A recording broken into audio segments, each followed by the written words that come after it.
Hi everyone, welcome back to Shani classes. First of all good evening to everyone. कैसे हैं आप सब? Hopefully आप बहुत बढ़िया हैं। चलिए बढ़ते हैं अपने क्लास की तरफ, जहां पर हम पढ़ेंगे सोशल साइंस की क्लास होने वाली है। और आपको मैंने इसके पहले भी एक दो क्लासेस दी थी। आप लोगों की प्लेलिस्ट बनी हुई है, आप अपनी प्लेलिस्ट को चेकआउट कर सकते हैं। वहाँ पर सारी क्लास को 1 बाय 1 करके ले सकते हैं। आप जुड़े हैं मेरे साथ। इस वक्त बज रहे हैं शाम के 4। यहाँ पर हम 4 PM पर क्लासेस करते हैं। सभी सब्जेक्ट की क्लासेस होंगी। ये ध्यान रखिएगा कि जो पेपर 3 आपके 50 नंबर के, उनकी क्लासेस पहले ज़्यादा होगी, बाद में फिर कम होती जाएगी। क्योंकि इनके जो कोर्स है वो काफ़ी लेंदी, ब्रॉड, बड़े हैं।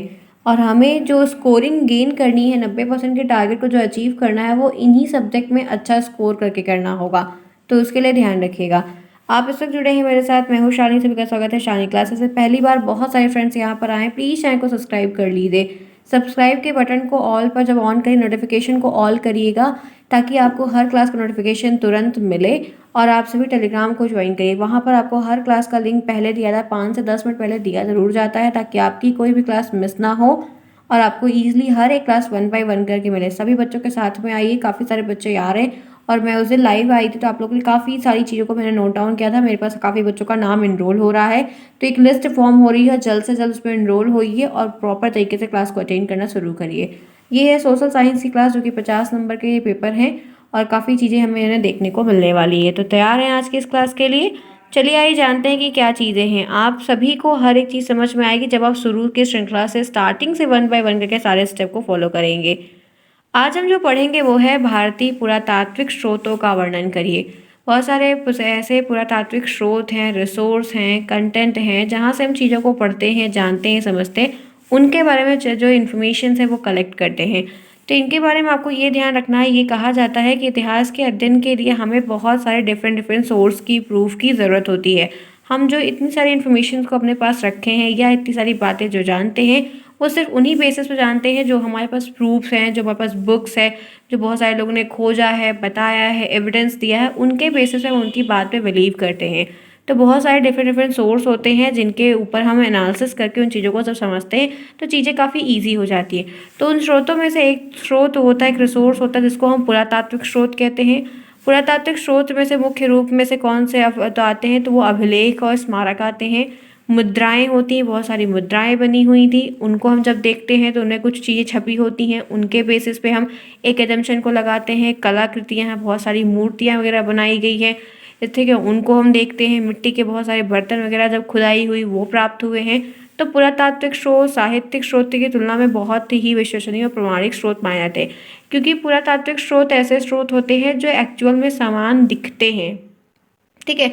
साहित्यिक स्रोत वो होता है जो लोगों ने वहाँ पर गए और एनालिसिस किया, और उनको, जैसे कोविड कोविड आया था, तो हम भी थे, आप भी थे। हम लोग के कहते, शायद ये कह सकते हैं कि 20s की जनरेशन के, जो 90s लास्ट की जनरेशन के जितने भी स्टूडेंट्स हैं या जो भी चीज़ें हैं, हम लोग 90s के हैं एक प्रकार से। तो ये 90s के टर्म के हम एक कह सकते हैं कि एक प्रकार से पहली महामारी थी जो हमने फेस किया, हमने देखी। तो अब हमें कोविड के ऊपर एक ऐसे लिखना है, चीज़ें करनी है, तो हम कोविड के बारे में बता सकते हैं ना। हम लोगों ने काफ़ी कुछ अनुभव किया है उसके बेसिस पे। तो जो लोग साहित्यिक स्रोत, वो स्रोत होते हैं जो वहाँ पर गए, उन्होंने अनुभव किया, देखा, और उसको बुक्स में, मैगजीन, ट्यूटोरियल में दिया, फिर हमने उसको पढ़ा। लेकिन कुछ चीज़ें ऐसी होती हैं, जैसे कुछ बर्तन मिले हैं, कुछ कटोरियाँ मिली, ग्लास मिले, और भी बहुत सारी चीज़ें। तो जो सामान के रूप में मिलता है, फिर वो हमें देखने में भी अच्छा लगता है, हम उसको ईजिली समझते भी हैं, तो वो चीज़ काफ़ी अच्छी है, और उस पर विश्वास भी काफ़ी अच्छा करते हैं। चलिए फिर यहाँ तक क्लियर हो गया, बातें समझ में आई, सिंपल कट में बातें हैं। आइए बढ़ते हैं आगे, किसी के साथ देखते हैं। आज हम जिसके बारे में डिस्कस करेंगे वो है अभिलेख। क्या कहते हैं? अभिलेख। ये बहुत इंपॉर्टेंट है, पता है क्यों?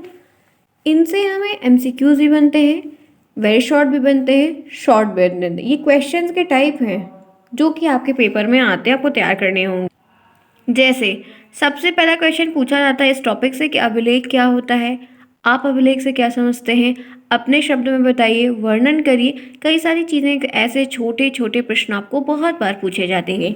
तो अभिलेख के बारे में, अभिलेख प्राचीन भारतीय इतिहास का अध्ययन करने का एक सर्वाधिक प्रामाणिक और विश्वसनीय स्रोत है। बहुत ही एक अच्छा रिसोर्स है। इन अभिलेख में वर्णित, मतलब लिखित, तत्कालीन राजा और उनके राज्य की जो कला थी, उनके राज्य में जो संस्कृतियाँ थीं, धार्मिक चीज़ें थीं, उन पर बहुत ही प्रकाश डालता है। और ऐसे अभिलेख में तत्कालीन राजा के राज्य में राजा से संबंधित जितनी भी चीज़ें थी उनकी इन्फॉर्मेशन सारी उसमें हमें पढ़ने को मिलती है, देखने को मिलती है। साथ ही साथ उनके कार्यकाल के दौरान जो जो उन्होंने अच्छे काम किए, जो प्रजा के लिए हितकारी काम किया, जन सेवा की, कुछ नया बनाया, चाहे वो इमारत, चाहे वो कोई पार्क, चाहे वो कोई मंदिर, कुछ नियम, तो उन सभी चीज़ों को उन अभिलेखों पे वर्णित किया जाता था। और ये राजा खुद करवाते थे, क्यों? ताकि बाहर से आने वाले जो यात्रीगण या आए या हमारी जो जनरेशन है कि हमने ये चीज़ें की हैं, वो पीढ़ी दर पीढ़ी उस रूप में वहाँ पर रहे और लोग उसको देखें, उनके बारे में जानें, उनकी प्रशंसा करें, उनके सराहनीय कार्यों को काफ़ी अच्छे से सबके लोगों को बताएं कि ये राजा ऐसे थे, ऐसा ऐसा किया। तो अपना बहुत अच्छा जो प्रदर्शन करने के लिए हर राजा हर राज्य में ये चीज़ हुआ करती थी। तो ऐसे करके इस तरीके से आपको अनगिनत अभिलेख मिलेंगे जिनके बारे में हम फोटोज़ रखते हैं, फिर उनको पढ़ते हैं तो हमें जानकारी मिलती कि उस टाइम पर कोई राजा था और उन राजा ने ये नियम या ऐसे ऐसे कानून व्यवस्थाओं को अरेंज करके चीज़ों को काफ़ी सुचारू रूप से चलाया था।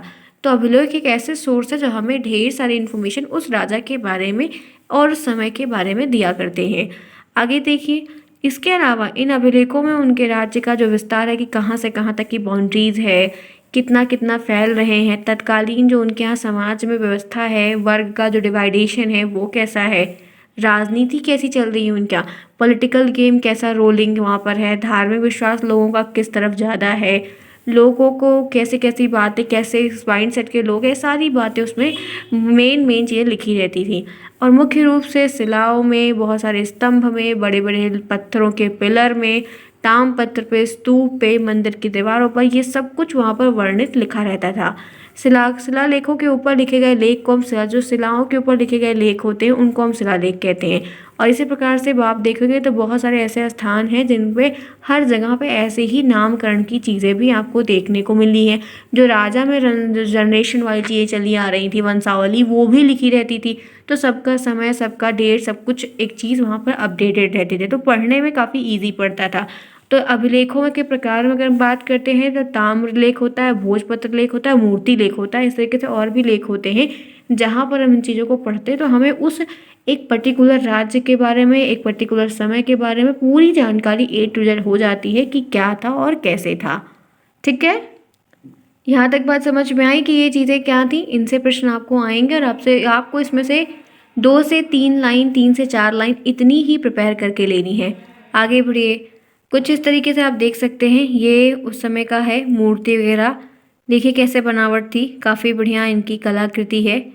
आप देख सकते हैं कितना घुमावदार चित्र है यहाँ पर, कैसे एक मूर्तियाँ बनी हुई हैं दीवारों में, इस तरीके के मतलब आर्ट वगैरह की जानकारी उस समय के जो आर्किटेक्चर वगैरह हुआ करते तो उनको जानकारियाँ थी, इसीलिए इनकी सजावट भी काफ़ी यूनिक लगती थी देखने में, जो कि आज के समय में भी हमें देखने को एक मॉडर्न तरीके से मिलती है। आगे बढ़िए, बात कर लेते हैं कि अभिलेखों का महत्व क्या है। आखिर जो इतने अभिलेख इतने नेसेसरी हैं तो इनका महत्व क्या है। तो पॉइंट नंबर 1 है कि आपको एक क्वेश्चंस के फॉर्म में आता है कि अभिलेख के कोई 2 कोई 3 महत्व लिखिए। तो पहला यहाँ पर महत्व की जो बात करते हैं, राज्य की शासन व्यवस्था की जानकारी, कैसे एक राज्य चलता है, उस राज्य में कितने मंत्रिमंडल हैं, मंत्रिमंडल में कितने लोग हैं, किस मंत्री का क्या काम है, किस मंत्री का क्या नाम है, वो सारी जानकारी हमें वहाँ से मिल जाया करती थी। पदों और कर की जानकारी, कितनी सैलरी है, कितना टैक्स लिया जा रहा है, क्या क्या सेवाएं हो रही हैं, लोगों से कैसे कैसे काम करवाए जा रहे हैं, सब चीज़ की जानकारी उसमें वर्णित होती थी। हम उन्हें पढ़ते थे और हमें जानकारियाँ प्राप्त होती थी।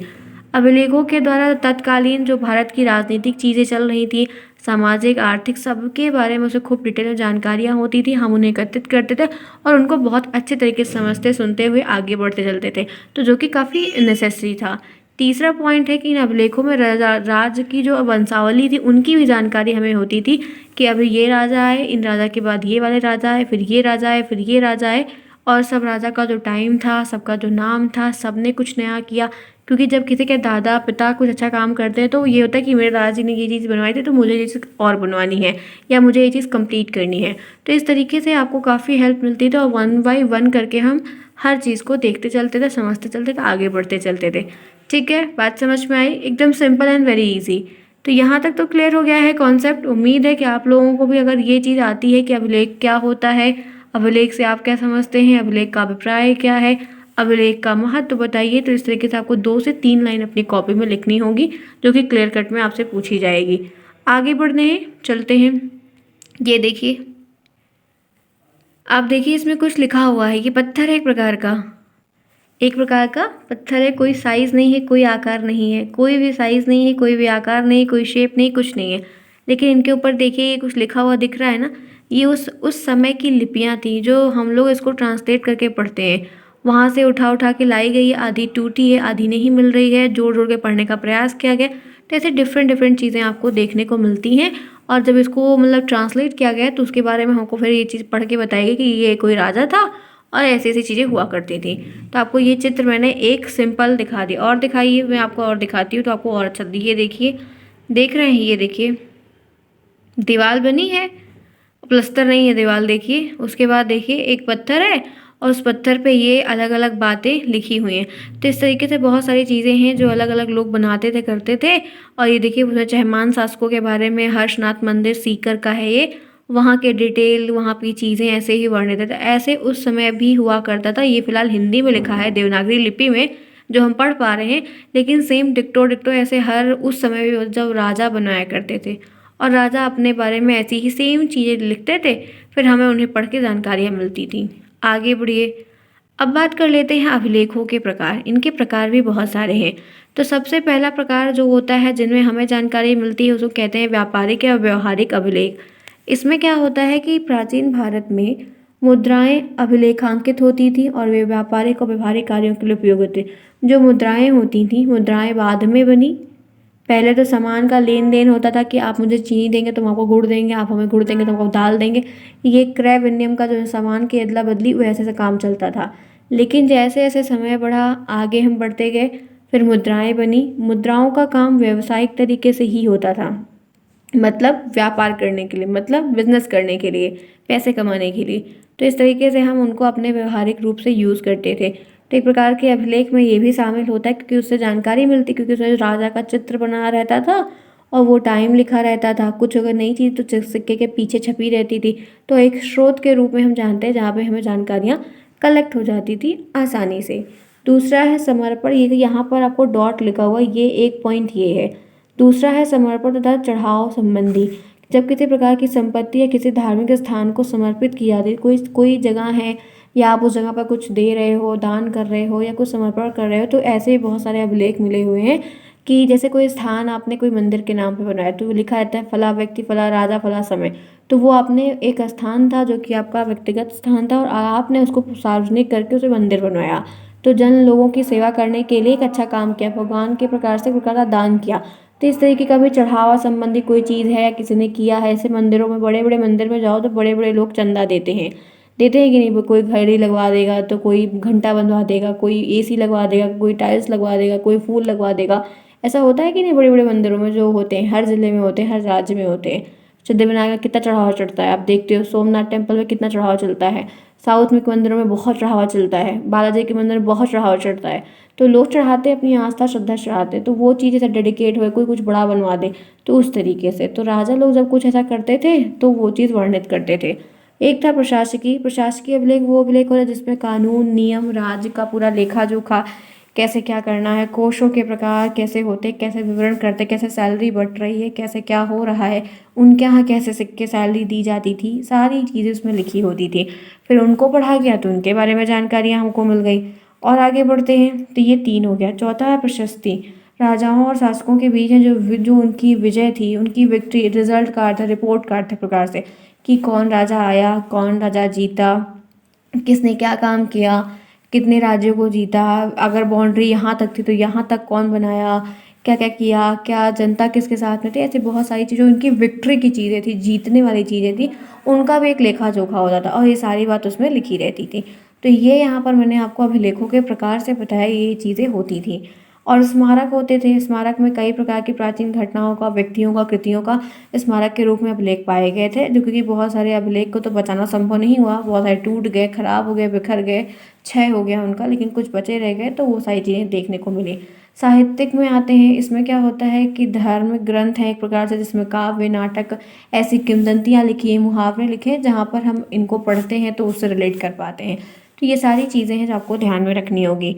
कुछ अभिलेखों के बारे में और बताती हूँ, ये भारत के प्राचीन अभिलेख हैं, देख लीजिएगा। ठीक है, इंडिया के फेमस है, इंडिया के फेमस है। पहला है अशोक के अभिलेख। अशोक के अभिलेख बहुत फेमस है, बहुत बहुत बहुत बहुत बहुत फेमस है। इनसे हमें क्वेश्चन आता है, इसलिए हमारे लिए भी काफ़ी अच्छा क्वेश्चन ये टॉपिक है। अशोक के अभिलेख में कहता है कि मौर्य सम्राट अशोक की संपूर्ण जानकारी उनके अभिलेख के द्वारा ही मिलती है। ये मौर्य एम्पायर के सम्राट थे। चंद्रगुप्त का बेटा बिंदुसार, बिंदुसार का बेटा अशोक, ऐसे दादा पिता पोता ऐसे क्रम चलता है। पहला चंद्रगुप्त, चंद्रगुप्त का बेटा बिंदुसार, बिंदुसार का बेटा अशोक।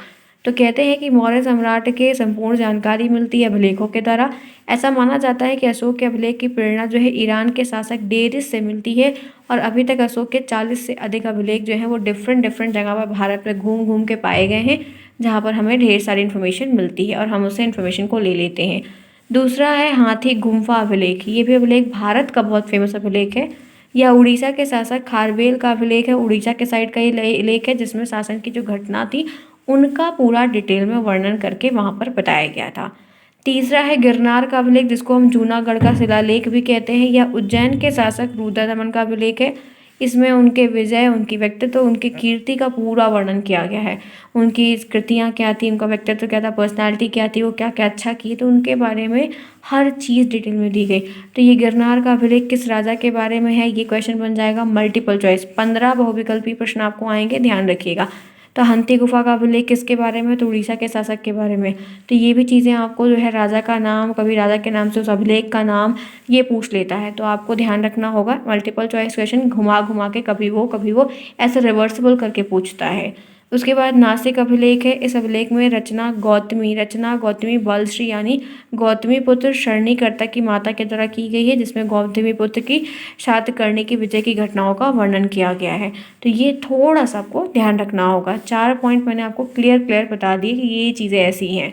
आगे बढ़ते हैं। इसी के बाद फिर है प्रयाग स्तंभ लेख, जो कि ये वाला बहुत इंपॉर्टेंट है, वेरी वेरी वेरी इंपॉर्टेंट है, पेपर में बहुत बार पूछा जाता है। इस अभिलेख में गुप्त वंश ने करवाया था। किसने करवाया था, गुप्त वंश के यशस्वी सम्राट समुद्रगुप्त की विजय की नीतियों का मतलब जब ये आते थे जीत के, तो वहाँ पर ये जो है यज्ञ भी करवाए। एक प्रयाग प्रशस्ति यज्ञ है, उसके बारे में भी ध्यान रखिएगा, किताब भी इन्होंने लिखी है। और एक ये प्रयाग स्तंभ लेख है। तो इस तरीके से आप देख सकते हो, इसीलिए अब प्रयाग नाम भी रखा जाता है, ये बात ध्यान रखा गया। जैसे बहुत सारी चीज़ें हैं जो इन लोग से कनेक्टेड हैं, आपको आगे सेमेस्टर से देखने को मिलेगी, डिटेल में बताऊंगी, बट अभी इतना ही सिर्फ जानना है। एक है एल्होल का अभिलेख। किसका अभिलेख, एल्होल का अभिलेख। इस अभिलेख में हर्ष और पुलकेशिन द्वितीय के युद्ध का पूरा वर्णन है। ये पूछा जाएगा प्रश्न में कि एल्होल के अभिलेख में किसका वर्णन किया गया है, तब आप कहेंगे मैम हर्ष और पुलकेशिन द्वितीय के जो लड़ाई झगड़े हुए थे उनके घटना के बारे में उसमें डिटेल में दिया हुआ है। नेक्स्ट देखिए, नेक्स्ट है भीतर स्तंभरी लेख। और इस अभिलेख में गुप्त वंश के शासक स्कंदगुप्त के जीवन की पूरी जो घटनाएं हैं उसके बारे में खूब ढेर सारी बातें कही गई हैं।